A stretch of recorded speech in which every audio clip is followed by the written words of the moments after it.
This is a hobby that kind of went nuts, grew out of my hobby of making wine for years. I started actually in 11th grade. The farm here at present, we were looking at farms in the Lehigh Valley, but my wife's family, her grandparents offered it to us. The original barn and house was built in 1814. We purchased the farm 17 years ago. And then we planted the vineyards. We were selling the grapes to other wineries for a while. And then 4 years ago, we started renovating the barn and we opened the winery. It's the middle of April, and the work is tidying up. We're finishing up the last of the pruning. We start to prune late. Most wineries will start in January, but we will start probably around March, February, March.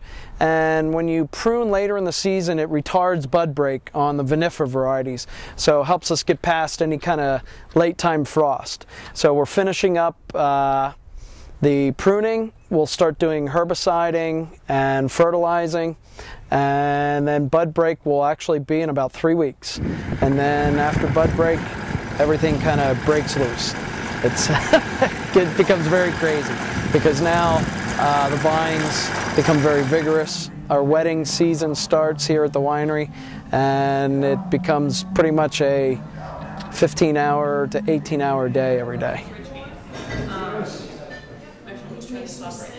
this isn't the glass, the glass is we ordered clear glass and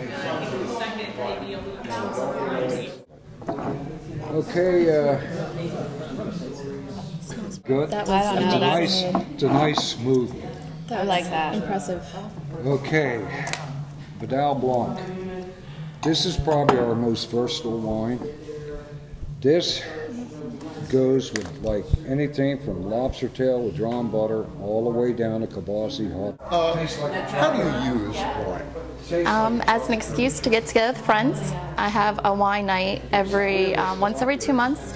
Me and a couple of my girlfriends bring 2 bottles each of red wine. We bring lots of food, and we just chat and eat until the bottles are gone. Do you make an effort to match the food up with the wine? Well, yes. And we always just bring red wine, so it's pretty limited, the selection that we bring. But yeah, definitely. What are some of the things you eat with it? Lots of dips, like asagio, sun-dried tomato dip, and lots of roasted vegetables. Try to keep it healthy. Last 2 years vintage, prime example of East Coast wine growing. You had the good and you had the bad and the ugly. 2006.